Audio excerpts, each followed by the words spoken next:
Sama seperti proses AR sebelumnya, proses ARMA 1,1 juga kita bisa memandang sebagai proses linear umum ya.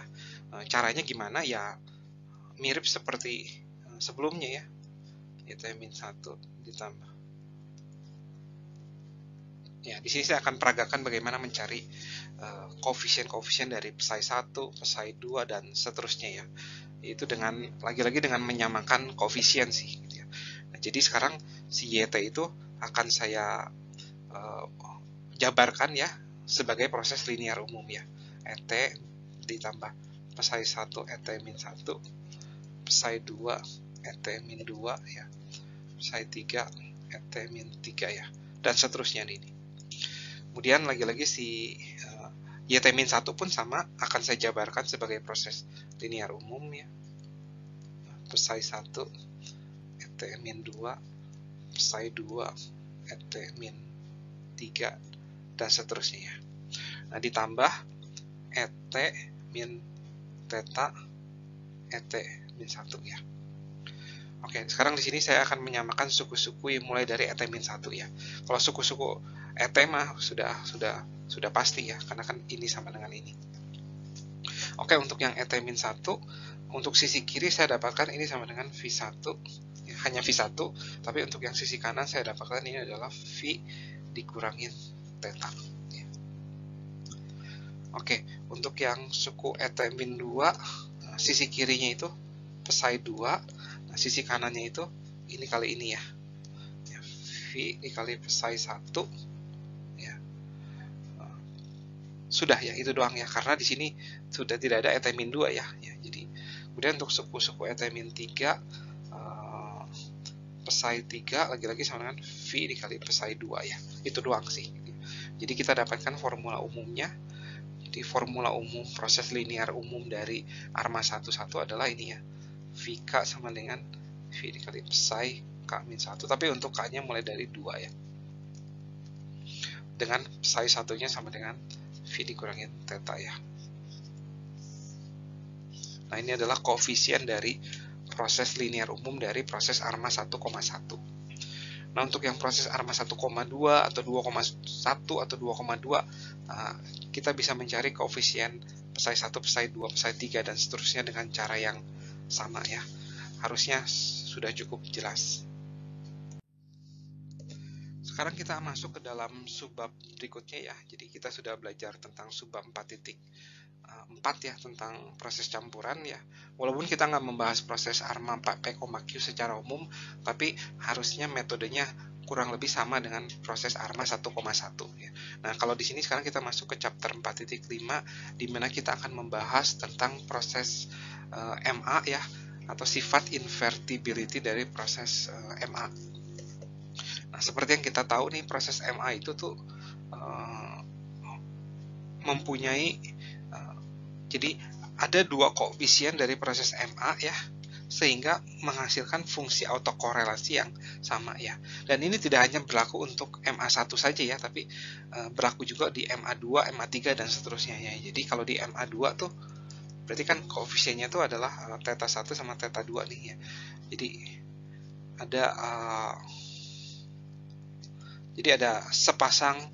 pasti ada sepasang theta 1, theta 2 ya, yang menghasilkan ini roka yang sama nih gitu. Nah, sehingga akibatnya proses MA itu dikatakan tidak invertible gitu ya. Apa arti invertible di sini tuh? Artinya itu ketika kita fungsi autokorelasinya given, kita ingin mencari tahu proses MA-nya itu MA yang mana, itu nggak bisa, karena ya bisa aja yang ini, bisa aja yang ini gitu ya. Apalagi kalau ada 3 ya. Kalau ada 3 theta yang menghasilkan fungsi autokorelasi yang sama, lebih tidak invertible lagi gitu ya. Nah, untuk itu kita ingin membatasi nilai-nilai dari si theta ya. Jadi si theta itu akan kita restrict ya, istilahnya, agar proses MA itu menjadi proses yang invertible ya. Nah, caranya itu adalah dengan ini nih, dengan memandang apakah proses MA itu dapat dipandang sebagai proses AR ya. Nah, di sini kita akan mencoba bisa nggak sih MA1 dipandang sebagai proses AR. Karena ketika kita sudah bisa memandang proses MA sebagai proses AR, kita bisa mencari persamaan karakteristiknya, dan kemudian kita bisa mencari tahu koefisien-koefisien yang membuat proses tersebut tuh stasioner di proses AR ya. Oke, agar lebih jelas kita langsung masuk ke perhitungan. Oke, di sini kita akan mencoba mengubah atau mengkonversi proses MA1 itu menjadi proses AR ya. Nah, jadi pertama-tama di sini saya akan ubah ya bentuknya itu menjadi seperti ini nih.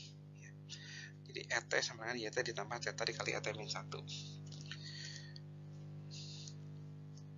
Nah, kemudian ini sebenarnya indeksnya ini kan kita bisa geser-geser ya. Kalau kita geser menjadi ET min 1, ini menjadi YT min 1. ET min 2 ya, jadi bergeser. Kita geser lagi nih, misalkan ini ET min 2 ditambah theta ET min 3 ya, dan seterusnya ya. Nah, kemudian kita akan substitusikan ini nih, ET min 1 ini kita akan masukkan ke sini nih. ET min 2 itu kita akan masukkan ke sini ya, dan seterusnya. Sehingga kita dapatkan ET itu sama dengan YT ditambah theta dalam kurung ya, YT min 1 ditambah theta ET min 2 ya. Kemudian saya coba sederhanakan dulu. Theta kuadrat ET min 2, tapi ET min 2 nya itu sama dengan ini nih. Berarti ini menjadi 3 ya. Sehingga saya dapatkan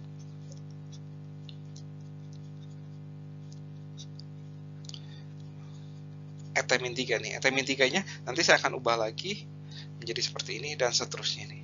Ya, ini tidak akan berhenti-berhenti. Nah, terus kemudian saya akan bawa kembali ya. Jadi ini ET sama YT nya akan saya tukar kembali sehingga kita dapatkan YT nya itu sama dengan ET min theta YT min 1 YT min 2 dan seterusnya. Sehingga proses MA1 itu dapat dipandang sebagai ya proses AR tahingga. Ya, semoga cukup jelas ya kenapa bisa begini nih, karena ya ini kita kan nggak berhenti-berhenti ya, YT min 1, YT min 2 dan seterusnya. Nah, karena kita mempunyai proses yang tahingga ya di sini ya, seperti deret tahingga, maka salah satu syaratnya itu ya koefisien-koefisiennya itu tidak boleh infinity ya. Berarti si theta itu harus kurang dari 1 ya, agar tidak makin lama tidak makin besar ya. Jadi ini menjadi syarat perlu ya, lagi-lagi tapi tidak cukup ya, syarat perlu agar YT AR tahingga nih, YT dalam hari ini AR tahingganya stasioner ya. Nah, berarti dengan kata lain kita sudah membatasi nilai dari theta agar proses MA1 itu adalah proses yang invertible. Jadi begitu pula dengan proses MA2, MA3 dan seterusnya ya. Jadi untuk membuktikan bahwa proses MAQ ya, MAQ itu invertible, kita akan menggunakan mirip sama seperti bagaimana membuktikan bahwa proses ARP itu stasioner gitu ya. Jadi kita akan membuat persamaan karakteristik dari si proses MA ya. Persamaan karakteristik dari proses MA itu adalah lagi-lagi mirip ya, yaitu ya, cuman bedanya pakai theta 1 ya. Theta 2 X kuadrat theta Q X pangkat Q ya ini. Nah, ini adalah persamaan karakteristik dari proses MAQ ya. Nah, jadi kalau kita ingin MAQ itu invertible, maka lagi-lagi syaratnya sama, itu bahwa akar dari persamaan karakteristik ini harus mempunyai modulus yang lebih besar dari 1 ya. Jadi sebenarnya mirip dengan proses ARP ya. Oke, sekian pembahasan tentang bab 4 ya. Bab 4 ini lumayan panjang karena ini adalah menu utama ya dari proses deret waktu. Jadi lumayan panjang, semoga cukup jelas apa yang sudah saya sharingkan di sini.